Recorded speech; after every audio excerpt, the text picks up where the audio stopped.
Welcome to the Attention Deficit Disorder Expert Podcast Series by Attitude Magazine. Hello, everyone, and we're glad you can attend Attitude's weekly ADHD Experts webinar. This one is about food dyes, diet, and ADHD symptoms. Just some housekeeping before we get started. If you've listened to one of our webinars before, you know we offer attendees a certificate of attendance. When the webinar ends, a post-event survey will pop up. It will list 3 questions about the quality of the webinar, followed by 3 questions titled Required for Certificate. If you would like a certificate of attendance emailed to you, you should answer those 3 questions. If you don't want a certificate, well, obviously don't answer the questions. Also, today's webinar will be closed captioned. If you are hearing impaired, or if you like to read along as you listen, click on the tab titled Live Captions on the left of the screen. A drop-down box of live captions will then appear. And last but not least, the sponsor of this week's Attitude webinar is Accentrate, a dietary supplement that is specifically formulated to address the nutritional deficiencies known to be associated with ADHD. Accentrate contains the omega-3 fatty acids, EPA and DHA, in the phospholipid form, which has been shown to be the preferred carrier of fish oils to the brain. The brain-ready nutrition provided in Accentrate is working 24/7 and helps the body heal even while sleeping.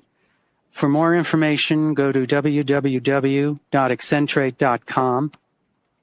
Attitude wants to thank our sponsors for supporting our webinars, but we also want attendees to know that sponsorship has no influence on speaker selection or webinar content. Now for the theme of today's webinar. Artificial food dyes in a wide range of foods and beverages affect the behaviors of children and what we can do about it.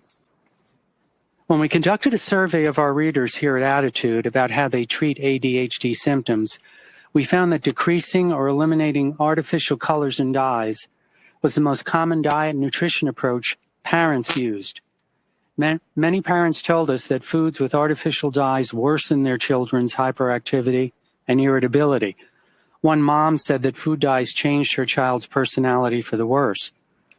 One father said that when artificial food dyes were removed from his children's diet, they slept through the night for the first time ever in their lives.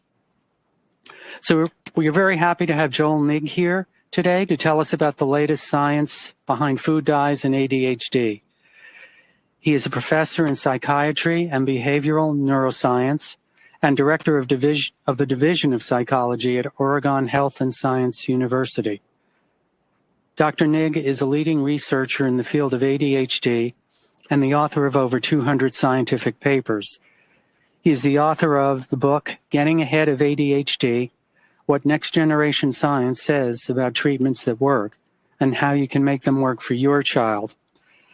Dr. Nigg also maintains a blog via Psychology Today. Now, you can ask questions of Dr. Nigg at any time during the webinar. We will try to get to as many of them as we can after his presentation. To download the presentation slides of this webinar, click the drop-down menu labeled Event Resources on the bottom left of your screen. If you do not see the Event Resources tab, you need to refresh the page. So now, finally, let me turn it over to Dr. Nigg. Thanks for being here today, Joel. Thanks, Wayne. Hi, everybody. And as Wayne pointed out, we often hear individual stories of dietary effects on ADHD, including food dyes, that are quite striking. And my goal today is to summarize the scientific research on this area and then talk about kind of what we think are some practical steps you can take in this domain, and also to put it all in context. Brief background here. This slide just gives a brief history. Note that the slides will be available online afterwards, so there are a couple of slides that have a lot of information for reference that I'll won't get into detail on. This is an example of that, but just to remind us all that this history goes back almost a century in terms of speculation. Modern research really kicked off in the 70s with Feingold's focus on synthetic dyes. And then in the past few decades, the focus on diet has gotten much broader in ADHD as well. The basic dietary interventions for ADHD that make a context for food dyes are listed here.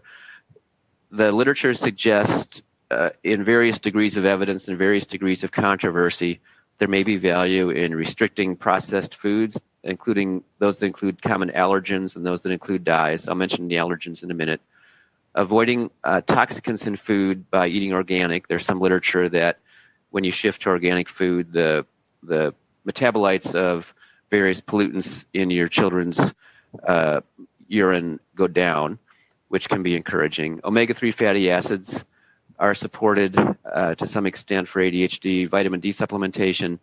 And then there's a research going on for therapeutic multi-nutrient supplements that's very specialized and very interesting that we could do a whole webinar on, but I'll just flag it. We're still waiting for final answers there, but looks encouraging. And then there's less evidence for single nutrient supplements unless your child or you have a deficiency in a blood test. Otherwise, without that evidence of a deficiency, these single nutrient supplements tend to provide very, very weak evidence for benefit.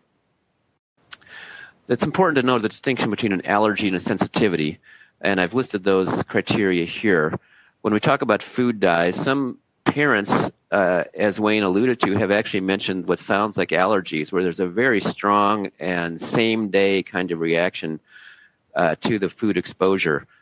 But also very common in the literature are questions about sensitivities, which are much more gradual and subtle effects. You can see that the difference between an allergy and a dye, allergy and sensitivity can be quite clear in theory. Obviously, in practice, it's never as clear as on paper. But the important point here is that allergies are relatively well accepted scientifically and medically, and they can be evaluated by a skin test. Sensitivities are much more controversial for the simple reason that they're very hard to pin down biologically, and the only real way to test them is food removal and then waiting a couple of weeks for a response. We know for food dyes that all the literature and suggests that the effects end after about 2 weeks. They're out of the system in about 2 weeks, maybe less for many kids. So if you do decide to do a test on this, 2 weeks is about the window that you need to think about for looking for effects. Although, as was noted, in some perhaps rare, perhaps not so rare instances, it'll be much more rapid. These are common allergenic foods, and I'll mention later why this is important, but I'll mention now again that many times if children are sensitive to dyes, they're also sensitive to other food allergens, and this may be part of why simplifying the diet or removing certain foods from the diet can be helpful. So this is something else to be aware of. Your child may be sensitive to dyes, but they also may be sensitive to one or more of these common allergenic foods or food groups. And again, because these will be on the web, I'm not going through these one by one. These are common food intolerances or sensitivities, and you can see that there's some overlap here. And also note that we have food additives, including dyes and preservatives, monosodium glutamate, nitrates on the list, as well as salicylates. The evidence for these in relation to ADHD is variable. For example, there's not really any evidence that I know of relating vegetables and fermented foods to ADHD, but it is an intolerance that some people have in other areas, causing gastrointestinal problems and so on. So let's focus now on synthetic food dyes and colors. What is going on with these, and what do we know and not know? The regulatory history here is an important consideration. Strikingly, the first food dye regulation went into effect all the way back at the turn of the 20th century, 1906. And the reason was that in the late 19th century, food dyes included lead and mercury and frank poisons that weren't understood at that time. And there were various other regulatory acts throughout the 20th century. This became a hot topic in the last decade when the European Union and the United Kingdom actually started requiring warning labels for food dyes, synthetic food dyes. And the FDA conducted reviews in 2010, 2011, and again last year without taking any action. The state of California is currently considering legislation here after having failed to pass a bill in 2017. So this remains an important topic for regulators and policymakers that we often get asked. And full disclosure, I was asked to testify on the California process a few months ago. So I'll give you some more reasons why these decisions were made as we go, but I wanted you to be aware that this is a hot topic for consumer advocates right now. In evaluating whether there's a causal relationship between food dyes and ADHD symptoms or related symptoms, there are two basic kinds of studies, those that had foods removed and those that conducted giving dyes to kids after foods were removed, for example, by giving them a milkshake where they had a container they couldn't see through and having one container have dyes and one container not have dyes in it, and then randomize those so nobody knows which one the child got, and then look at the response. This is the gold standard for testing causality as these randomized experiments. So the UK and the European Union took action a few years ago. Why'd they do so? It was because of the randomized trials of food dyes, the second type of study that I mentioned. And I'm going to go through here the three best randomized trials. Those all were done in the UK, which is why the UK took action. And I want to show you those results to give you a flavor of them. So the first of these was called the Isle of Wight study. The publication there by Bateman et al. Is at the bottom of the slide. This is 277 3-year-olds, and they had a very complex design with on and off challenges, double-blinded, meaning that the child and the researcher didn't know until the end of the study which mix the child had. And then they used measures of hyperactivity by parent ratings and by clinical tests. Note that they had a mix of food dyes and a preservative, in this case sodium benzoate, in the design. The other two studies were both from Southampton. They were published in 2007 in Lancet, citation there at the bottom of the slide. They had 153 3-year-olds plus 144 8-9-year-olds. In both studies, these are kids from the general population, not kids necessarily with ADHD. That's a very, very important point that we'll come back to.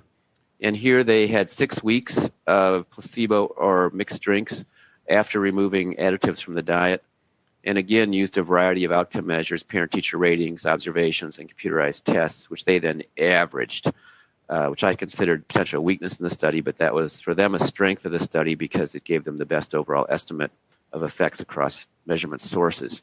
So the important point about all of these studies or samples is that they're from the general population, they're randomized trials, so they're gold standard, they're well done, and they used mixes of colors and preservatives that were specific to Great Britain, United Kingdom.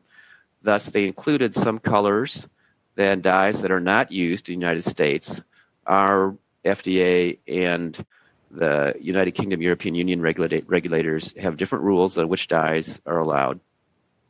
And that loophole was one reason that these studies didn't receive the same emphasis in the FDA reviews. But nonetheless, they had some dyes that are used in the United States, and there's no reason to think, as I'll get into, that these effects would be different. So here are the results of those studies, and it's important to understand the y-axis here. This is the effect size. The far left diamond shows you the effect size on ADHD symptoms for medication. It's an effect size of 1. The scale here is from about 0 to 4 or 5. A very, very, very extreme effect might have a score of 2 or 3 on here. These are standard deviation effect sizes for those of you familiar with statistics. An effect size of 1 is quite large. 0.8 to 1 is something you would definitely notice with the naked eye. It would be very noticeable in everyday life.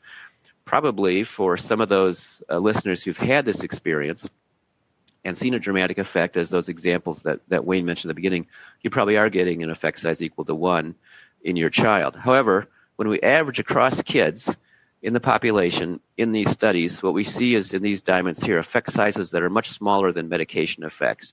The Isle of Wight study of 3-year-olds had an effect size of about 0.5. You can see that there in the diamond, second diamond, the third diamond there, the 3-year-olds in Southampton, effect size about 0.24, about half of that size. And then for the 8 and 9-year-olds, even smaller, under 0.2. When I average those effects weighted by sample size, the overall global effect is a little bit under 0.4.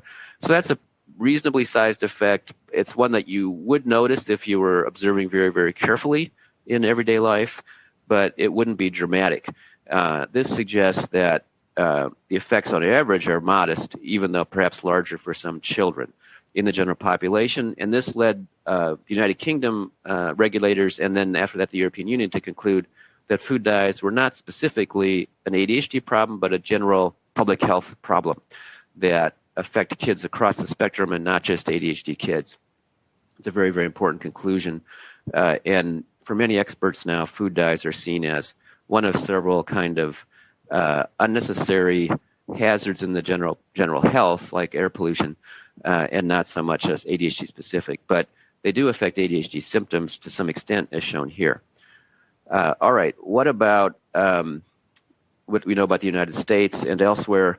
And here I'm going to go through the results of the largest meta-analysis of these studies, which is one that we did now 8 years ago, and it has not been updated for the simple reason that there haven't been any meaningful new studies. I'll say a word about that again as I go through. A meta-analysis means that we take all the literature that exists, we statistically combine all the effects using various weighting and other procedures to make sure that we balance out the sample sizes and the reliability of the studies. And then we can also code the studies by their quality in other ways to really try to hone in on what's actually going on. So I want to show you these results because this really is another way to look at it. This is something I'm not going to go through, but for those that are interested in the details, this slide describes how we identified the studies and the kind of universe of search that we did. Again, for those interested in details that look back later, this lists all the studies in case you want to know what studies were included. But the important point here is that right-hand side that shows that the number of studies, there were 27 total studies of food dyes, including the 3 that I just noted from Great Britain. 20 of these had parent ratings, 10 of them had teacher observer ratings, 6 of them had objective computerized tests of attention, and of course some of the studies had all of those measures or 2 of those measures. You can see that the total number of children investigated here is not very large. And as we can see from the prior 3 studies, a lot of those kids are in those 3 studies in England. Many of these studies are very, very small. And although it's too small probably for you to see when you scrutinize this, if you just look down the 4th column on the chart, which is the sample sizes, you can see that most of those are 2 digits. Some of them are 1 digit. So these sample sizes were very, very tiny. 10 kids, 9 kids, 20 kids, 11 kids, and so on. And most of these studies are very, very small. And the total aggregate number of kids is small. So this is a major issue for this literature, is that there aren't very many children involved. By today's standards, in my group, for example, when we publish studies of ADHD, we routinely have 400 or 500 kids, even 800 kids in one study. And so these old studies were at a whole different level of statistical power. That's an important limitation to be aware of.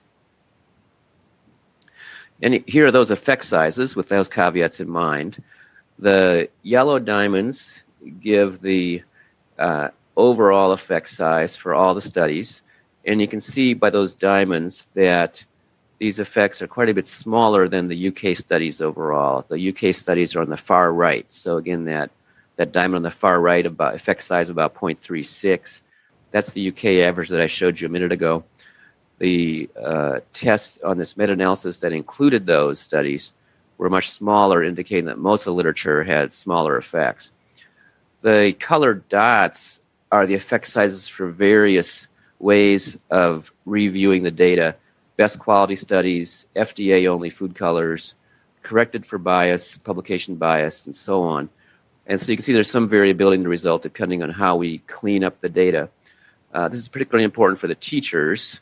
You can see that the teacher effect, the second diamond there, is quite small and not reliably different than 0 for all studies combined based on teacher ratings. But when we limit it to only studies of food colors, that takes away the Southampton studies, then the effect is reliably different than 0 and respectable in size. Similarly, when we use the best quality studies, it's just a little bit bigger, 0.1.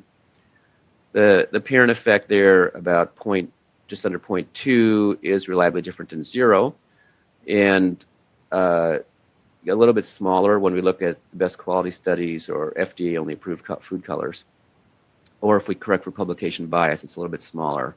Publication bias just means that people don't tend to publish studies that didn't show a result. There's a bias in our field to only publish studies when there's a positive result. So that can bias these meta-analyses. We have ways of estimating that. The most compelling finding here for us was that the attention tests, these are computerized tests of attention given after the food diet challenge. And what we see here is a very reliable finding of an effect size of between 0.25 and 0.3. These studies were all similar quality. They were all done in the United States. They used FDA-approved food dyes. So these effects are immune to correction by various ways of slicing up the data. Each study can be criticized for its own flaws, and also the studies are very small. In aggregate, as you may recall, only about 150 kids across all the studies. For those reasons, the FDA was not convinced by this, that this was enough reason to take action. But we found this striking and hard to explain, given that these were well-controlled, double-blind trials, and given that we also saw hints of effects in the parent-teacher ratings. So for this reason, we concluded here that there was something happening with food dyes and ADHD that was real. These are kind of the bottom lines that we came up with. No matter how you slice the data, the effect size overall is about 0.2, between 0.15 and 0.25. It's definitely not zero. That effect size is small statistically. On average, that means that if you took a random child with ADHD and gave them either a placebo or a food dye, they would only get better on the food dye 55 to 60% of the time and get worse or have no benefit the rest of the time. Remember, random chance there'd be 50-50 if it just had no effect. So that means that it's only 5% or 10% better than chance. So that's very, very small, and it's relevant at the population level. For example, this is bigger than the association of aspirin on heart attacks, and this is still something that people are mindful of, that aspirin reduces heart attacks. The reason is that it's so common. Food dyes are everywhere. And in the case of heart attacks, if you have aspirin reducing heart attacks by a tiny amount, that's still thousands of heart attacks prevented. In the case of ADHD, it would potentially mean thousands of cases of ADHD being affected by this, even if it's only a small minority of children. And that might be why some of you and some of those that Wayne has heard from are seeing effects. So the first point here is that the effect on average is small in the population. It's not zero, but it's quite small. There is no way that food dyes are the main cause of ADHD. That's a very important thing to realize here. This is not the main story for ADHD. It is one of many factors when we think about the whole ADHD population. But that said, for some kids, it can be important. Now, let's get into this issue of variability, the last point on that slide. How many people respond to an elimination diet? This is very hard to know. Here's all that we know about that. These are all the studies that eliminated food dyes from the diet in a randomized, double-blind, placebo-controlled way, and then looked at the percent of responders.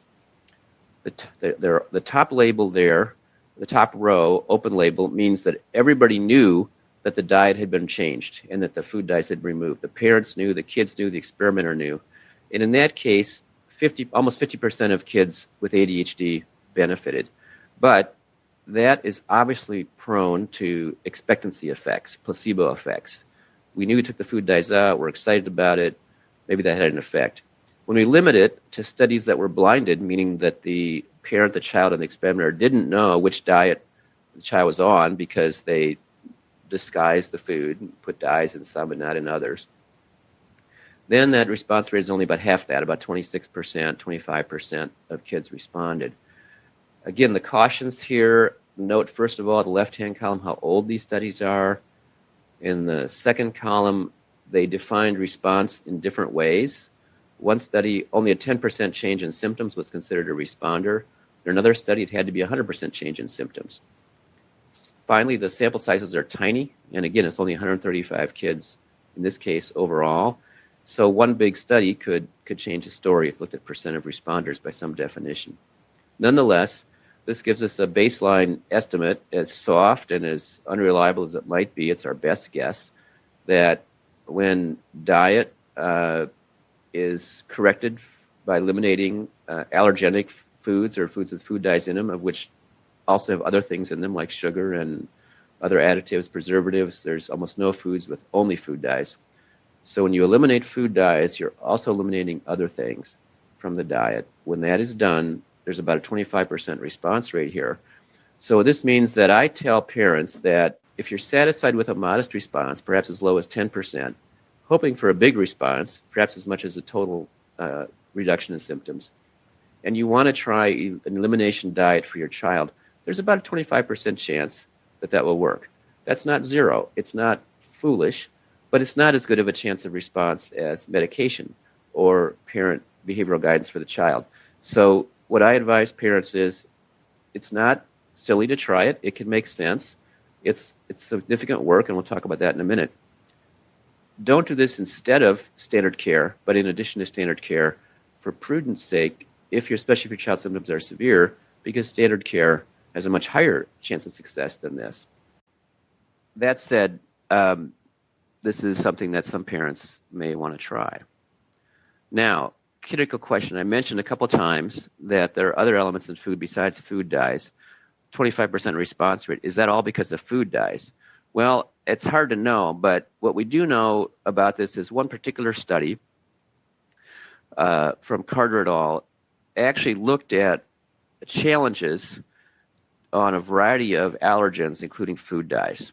So what you see here is that it takes a little bit of time to penetrate this slide, but these are 59 children who responded to a few foods diet with improvement in ADHD symptoms, and then 47 children were given challenges, put back on a diet with only one item in them. This was done with all the kids. And then they checked how many things they reacted to by worsening of their hyperactivity.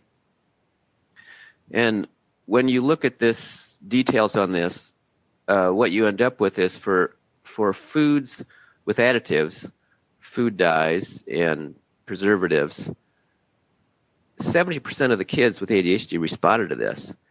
However, most of those kids also had a response to other allergens in food, whether chocolate or cheese or wheat or eggs or some other allergen. So overall, most kids who are sensitive to food dyes are also sensitive to other things in food. They have a general sensitivity to food allergens or food sensitivities.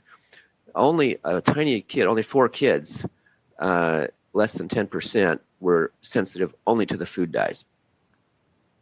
So we went ahead and tried to estimate this out. And again, these are soft estimates. The data are weak.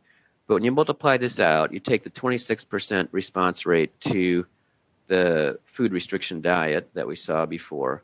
You multiply that by the 24% who responded to dyes.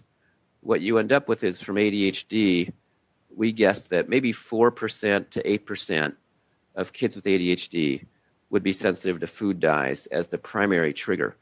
And that would explain, I believe, the case studies we do hear from some of you, that in my kid, the food dyes had a big reaction. I'm convinced this does happen because I've heard these same reports from parents of a dramatic response to removing food dyes, keeping in mind that they may have been responding to other things. But in some cases, it's very, very clear that it's the food dyes that are the problem. Now, another sort of evidence about how common this is comes from looking at those British studies of populations of kids. This is the distribution of those responses. This is called a histogram. And what you have on the y-axis is the frequency of this happening, the number of children that had this degree of change. What you have on the x-axis is the amount of change from 0 to 3 in ADHD symptoms. This is an average of symptom score, so 3 is a huge change, 1 is a modest change. 0 here means there was no change, and a negative score means that they actually did worse on food dyes than they did on placebo. And what you see in the red circle there is that there's a very small number of children, probably less than 10 children here out of 132, who had a strong reaction to getting worse on the food dye challenge among the 8 and 9-year-olds. You can also see, though, that looks like one child who got a lot worse on the food dyes, a lot better on the placebo. So it's some random variation here.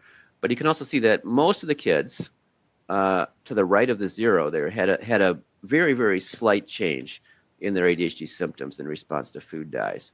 That's why the overall effect is small.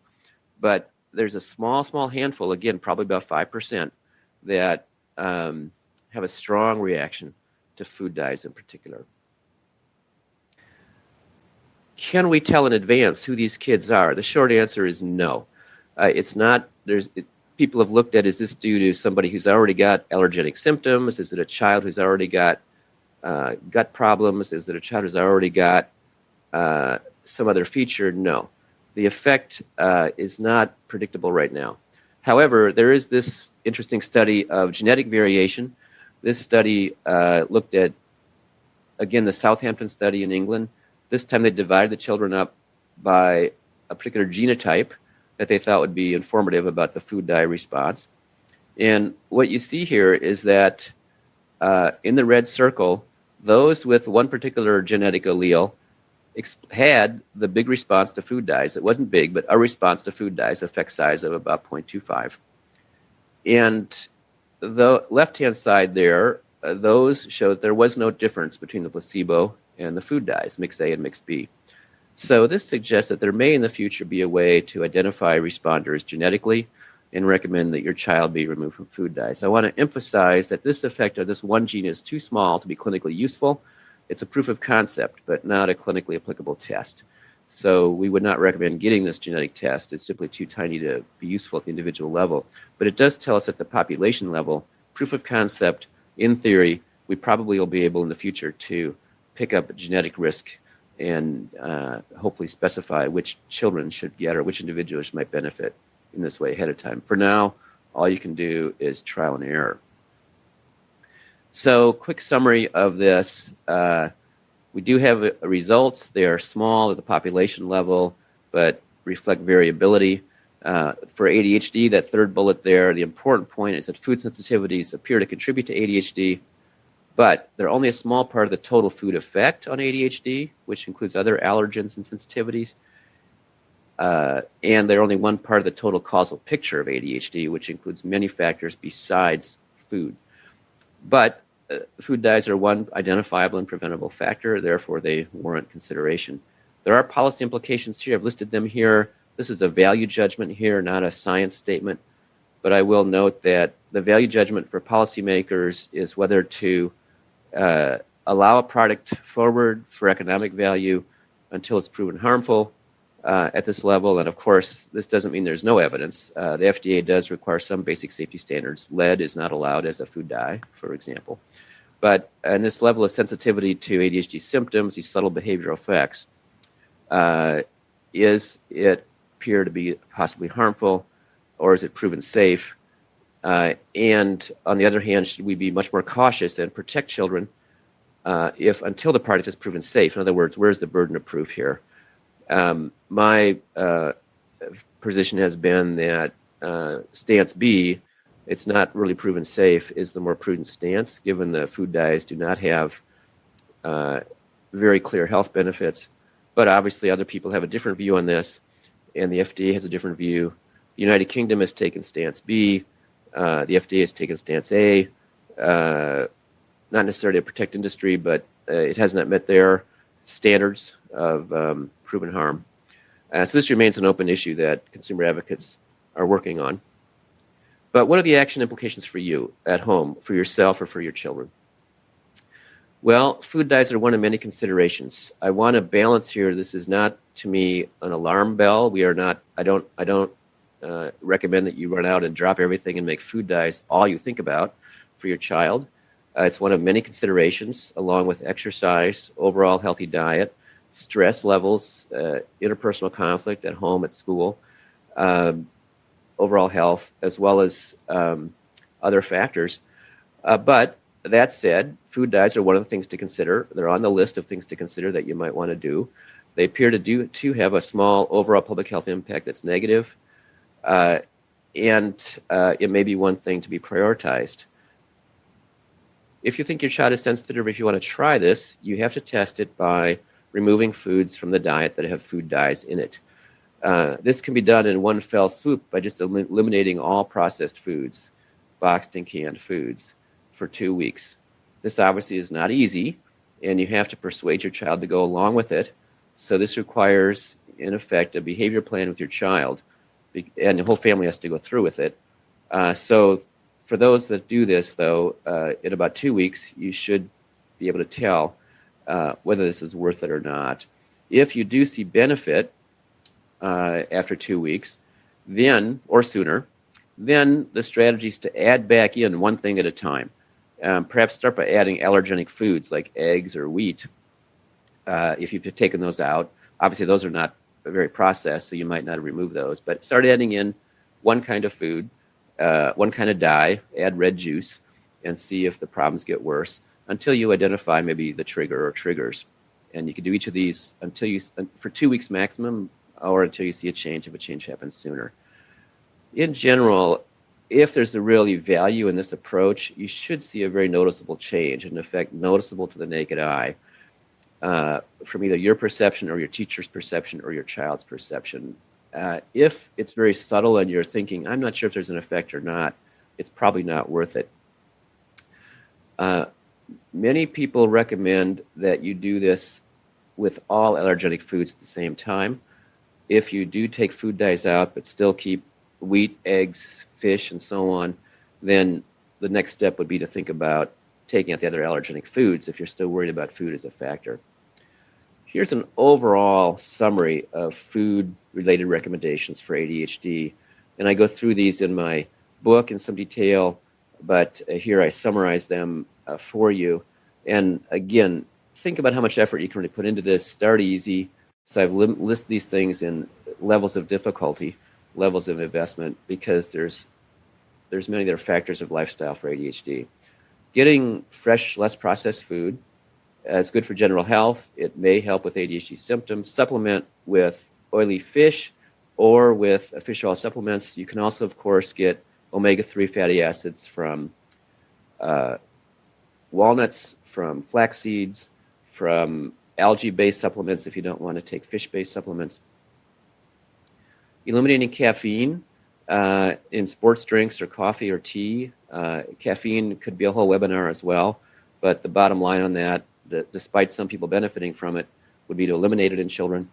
The second piece on the mid to moderate level is to check blood levels for iron, vitamin D, zinc. If a child has a low blood level, then that may be worth addressing. You can eliminate the allergenic foods that I listed. You can eliminate added sugar. But again, although that's controversial for ADHD, it obviously has big health benefits. And then finally, you can do a true elimination diet. If you do an elimination diet where you take away processed foods or take away allergenic foods, I strongly recommend you get consultation or supervision from a dietitian or an MD, because there's a real danger for parents that you take away too many important nutrients when you do this. And if it's only for a week or two, maybe it's okay, but it's better to not do that and to make sure that you're careful about what foods you do use. That's all I have. I want to thank you all for being here and listening, and I believe the rest of the time will be for discussion and whatever questions we have time for. Yes, that was very, very good, Dr. Nigg. I learned a lot. A lot of questions about, are some food dyes more troublesome than others? Yeah, this is a major, major question. I don't know. I don't think anybody knows. What we do know is that the ones that have been most studied are the red dye and the yellow dye. These are the most heavily studied. So we know the most about those being troubling, but almost all the studies in humans used combinations of all or several food dyes. It just was too costly to study them one at a time. Animal studies have looked at them one at a time, but not at all of them to the same extent. So the bottom line is we don't know. All we have is anecdote on that. Mm-hmm. What if a child is, and by the way, does this apply to adults, or adults also sensitive with ADHD sensitive to food dyes? I'm going to say yes, only because there's no evidence to the contrary. But all of these literature, almost all of the literature is on children. So, but it does include adolescents. So with no real difference. I mean, as was noted, the effects may be a little bigger in preschoolers, but I would say overall for adults, yes, it's possible as well. Uh-huh. What type of reactions do you see in a child when he or she might be sensitive to food dyes? What are some of the things? Go ahead. Based on the literature, you would expect to see less good attentional focus, maybe more trouble concentrating on homework, a little more hyperactivity, and probably a little more irritable, more moody. That's commonly reported in the anecdotal side notes in these papers and in case reports that we hear. Mm-hmm.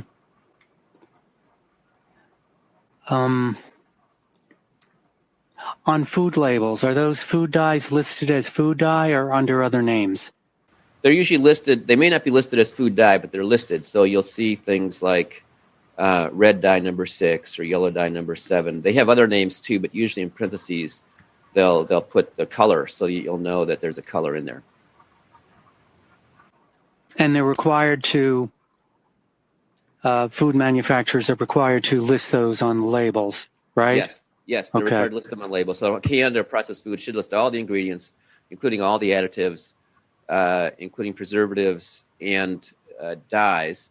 If the dye lists the formal name of it, the chemical name of it, you might not know it's a dye. But all the foods I've looked at, they almost always also include that it's a color. Mm-hmm. Many drinks, this is a mom who's asking, many drinks contain an additive name, I guess on the food label, called natural flavors. Is this an additive of concern for ADHD kids? Unknown. We know that there are flavors, preservatives, and dyes are used. Not all of them have been studied. We don't have any real literature on flavors in ADHD. I should note that we also don't have any literature on so-called natural dyes.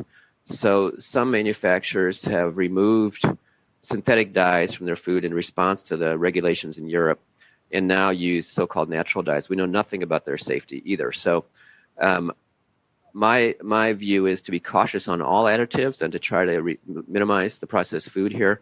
But the bottom line is we don't know anything about the flavors.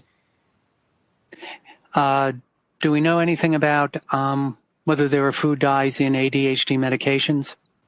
There can be food dyes in ADHD medications. We don't know, and I've certainly heard anecdotal reports from people who felt that they had to get the medication reformulated without the food coloring on the capsule or the tablet. There's no literature that I know of looking at whether medication with dyes, whether that affects the response to the medication. But for the rare child who's got a dramatic reaction to food dyes and is taking medication, then you do have to try to notice in that rare case, is the medication itself got a dye, and other medications as well may have dyes, not just ADHD meds. And do I need to talk to my doctor about that and about getting it reformulated, which is no small challenge, but it has been done by some parents. My advice would be to start with the food removal. And if they're so sensitive that the medication, the tiny amount in the medication is affecting them, you probably are dealing with an allergenic same-day response. You would probably notice that, wait a minute, they get worse on the days they take their medication. You could ask your doctor about taking the medication holiday and seeing if that helps. Mm-hmm. This is a broader question, a little different approach. How can we get the FDA and the government to regulate and eliminate the use of artificial dyes? I guess, they want to know from average people how they can. From the advocacy point of view, the first ask that consumer groups have made is to put warning labels, because even in their 2011 report, the FDA acknowledged that some children have a response. I think that's obvious in the literature, but they didn't feel it was common enough or definitive enough. So the first level is to do what was done in the UK and in United Kingdom and in the EU, and that is to ask for warning labels. The second level would be to ask for their removal. Now, when the labels are there, that almost always triggers that. In the UK and what's happened in the EU is manufacturers have begun to remove because they don't want to sell foods that have warning labels on them. So they naturally, it doesn't help them. So they naturally move toward phasing them out. I think the best way to take action on this, other than writing to your own representatives at the state and national level in Congress, is to connect up with advocacy groups. The most active group on this in this area is in California. And Wayne, what I'll do is I'll email you the information for that group. Okay. And you can add it on to the follow-up materials on this webpage, and people can look it up and see, and they can connect with that group and ask for advice on where the pinch points are for contacting legislatures and regulators. Uh-huh. Does the research indicate whether limiting exposure to food dyes helped in decreasing hyperactivity more than increasing focus? It's unclear because the focus finding comes primarily from those computerized attention tests, and the behavior ratings tended to focus on hyperactivity. So it's very hard to compare them. So I would say the short answer is no. There's probably more studies that looked at hyperactivity and rated it, and therefore we're probably more confident there. But given those computerized findings of attention there, I'm going to say that it's going to be variable again, and you're going to see in some kids that there's hyperactivity effects, and other kids maybe attention, and other kids both. Mm-hmm. I think you've probably answered this, but I just want to ask it because so many people have. What do you think are the most important food dyes and additives to avoid? You seem to indicate there wasn't one. Yeah, I think avoiding food dyes and supplementing with omega-3 fatty acids are probably the two big things that come out of this. And then watching for caffeine and added sugar for general health, and in the case of caffeine for hyperactivity. The preservatives may be affecting kids as well.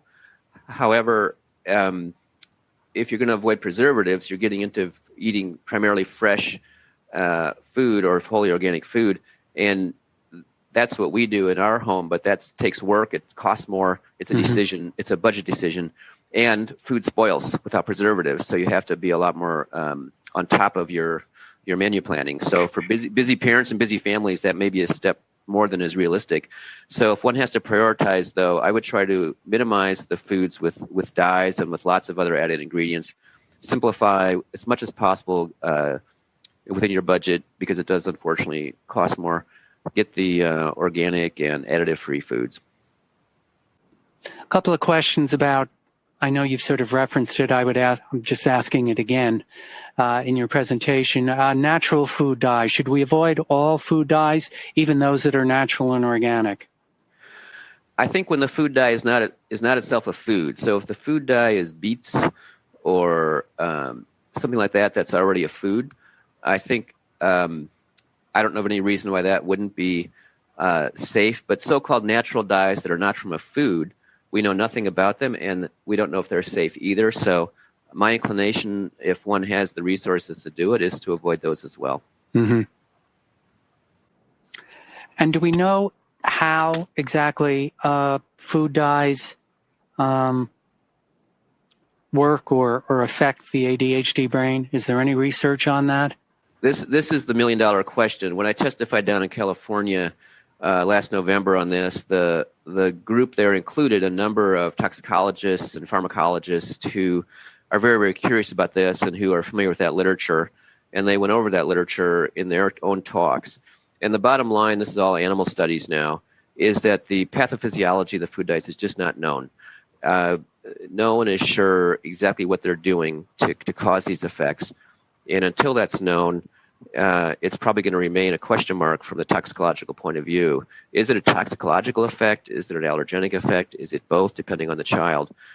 Remains unclear. And I think this is a very, very important gap. If we were to ask our National Institutes of Health to conduct additional studies here, the two big things we need are a modern, true double-blind trial in the United States using American products and American food dyes that are regulated here, and proper studies to find out how this works in the body, in the brain.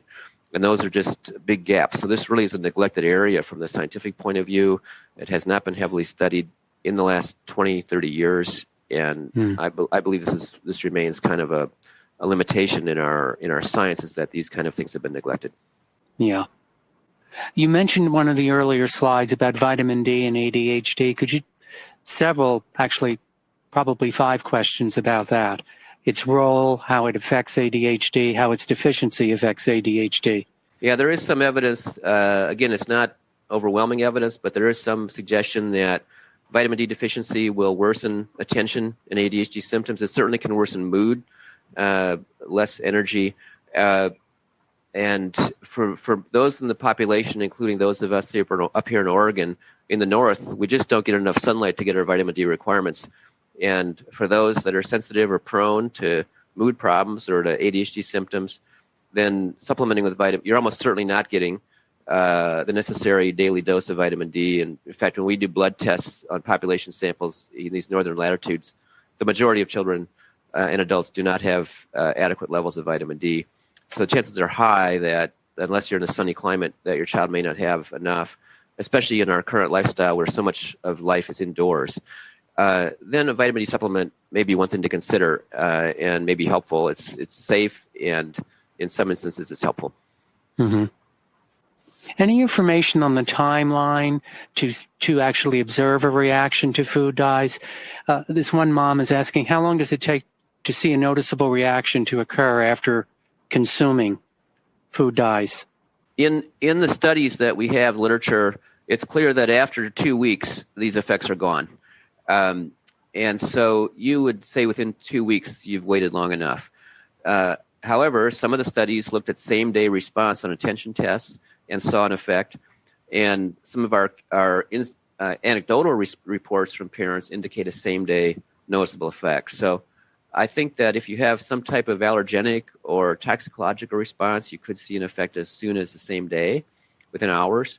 But more commonly would be to have a sensitivity that would take a week or two to confirm. But once you've waited 2 weeks after withdrawing some food and you don't notice a difference, then you are most likely have done enough checking. Mm-hmm. And what are the food dyes? How many are there? There are 6 of concern, and I have a slide that lists them all that I didn't include, but I can send that on so you add it here. There are 6 major ones in the United States to watch for. Now, there are many others, but they're not dyes of concern. So there's 6 of concern that are talked about, and I can get a list of those over to you, Wayne, to make available to the listeners. Okay. One mom said that her son has a very bad reaction to one of the natural dyes, a natto, if I'm saying that correctly. And she wanted to know have you seen any evidence that people have reactions to natural food dyes? It is plausible. When I was talking to the toxicologists down in California, they were pointing out that the safety is unknown for those in terms of ADHD symptoms, and there was some anecdotal and single study evidence that there might be problems with some of those. So I would say to this parent that it's quite plausible that she's right, and that I would avoid that dye. Mm-hmm. And what about personal hygiene products? Do some of those contain dyes as well? Should parents be on the lookout for that, like toothpaste? Absolutely, they contain dyes as well, and you think about skin creams, shampoos, and toothpaste. These all have dyes in them, or all can have dyes in them, I should say. And that's something to consider for children who are extremely sensitive. Because you're not ingesting them, they're not going to have as strong of an effect ordinarily. But if a child is extremely sensitive, and again, in anecdotal cases, we know of parents who the child is so sensitive that they have to pay attention even to those products. I will say that we don't, although there is a literature on healthcare products for other toxicants and pollutants and their effect on behavior, there's not for food dyes. And so I can't say with definitiveness that food dyes in personal care products are affecting ADHD, but it stands to reason that they're absorbed into the body that they could, just based on other toxicants that we know do have that effect and based on the experience of some parents and the dietary data. So I would say for those that think their child is extremely sensitive, that then you do a trial on those as well. Okay. Is there a clinical exam or test when you walk in your doctor's office to test for food dye sensitivity in children? They can test for them as allergens. So you can do a skin test for allergens, including food dyes. So it is possible to ask for referral to an allergy test where they would test for allergies to food dyes as well as to foods. And that could be a way to evaluate whether your child has an allergy to common allergenic foods, food dyes, and so on. And that can be very informative. However, the test could be negative and you can still have a sensitivity. So there is no test for sensitivities, only for allergies. I know, well, I don't think you can mention products here, but they want recommendations for vitamin D supplements. Are there ADHD medications that hinder absorption of essential vitamins? Maybe that's a better question. Do we know that? Not to my knowledge. No, not to my knowledge. But it's an area that I don't know. So if there is, I wouldn't know about it. Okay. And what about, you mentioned those, I know I'm going back between food dyes and some of the nutritional advice you had recommended or nutritional pointers. And one is that algae-based fish oil. Is that commonly available? Algae-based omega-3, yeah. So omega-3s. Wouldn't be fish oil, it'd be omega-3. It's available. You may have to find a health food store to carry it, but it's available at some of the big chains that are carrying health foods in the big cities, at least. And the advantage there, allegedly at least, is that you avoid the toxicants that are in fish. So although fish bring good fish oils, they also bring pollutants along because the waters, the river, fresh waters and oceans are polluted enough that you're taking in pollutants when you eat fish. Right. So this, and although the food dye, the food additive manufacturers that make omega-3, they try very, very hard to purify the fish oil. And they go to great lengths to test it and make sure they've gotten all the pollutants out of it. So there is some assurance there. But for those that are purists on this, they worry even so. And if you're in that group, then go ahead and use the algae-based. You're getting the same amount of omega-3 and the same amount of good fat. Mm-hmm. Any foods, I know this is a little off track, any foods that do help a child with ADHD to improve his focus? Not specifically, other than what I've already mentioned. I do advise parents, though, to pay attention to healthy diet because we know that you can't really separate physical vitality and mental vitality. At the end of the day, a poorly nourished child is not going to have very good attention or mood. And so for all else, I would say if you're taking precautions to have a very healthy diet for your child, again, within the availability of your resources, time and money resources, you should see some value in the physical health, which in turn will give mental health. But no, the short answer is no specific foods. And any gender differences, finally, in how food dyes affect girls or boys? Not that anybody has seen, and not that we're seeing in the big population studies. Okay. All right. Well, I think the hour is up, Joel. So that was fantastic. Thank you very much, Wayne, and thank you, everybody. Yep. Great insights and strategies. So we'll see you next time, maybe on caffeine. Absolutely. All right. We can do All that. right. Very well. Thank you. Okay. And thanks to everyone for being here today. Once again, today's webinar sponsor is Accentrate, a dietary supplement that is specifically formulated to address the nutritional deficiencies known to be associated with ADHD. Accentrate contains the omega-3 fatty acids, EPA and DHA, in the phospholipid form, which has been shown to be the preferred carrier of fish oil to the brain. The brain-ready nutrition provided in Accentrate is working 24/7 and helps the body heal even while sleeping. For more information, go to www.accentrate.com. And we'll see everybody next week when Mark Walrach and Joseph Hagan will discuss the latest standards for diagnosing and treating children with ADHD. See you then, and have a great day, everyone. For more Attitude podcasts and information on living well with attention deficit, visit attitudemag.com. That's ADDITUDEMAG.com. That's ADDITUDEMAG.com. That's ADDITUDEMAG.com.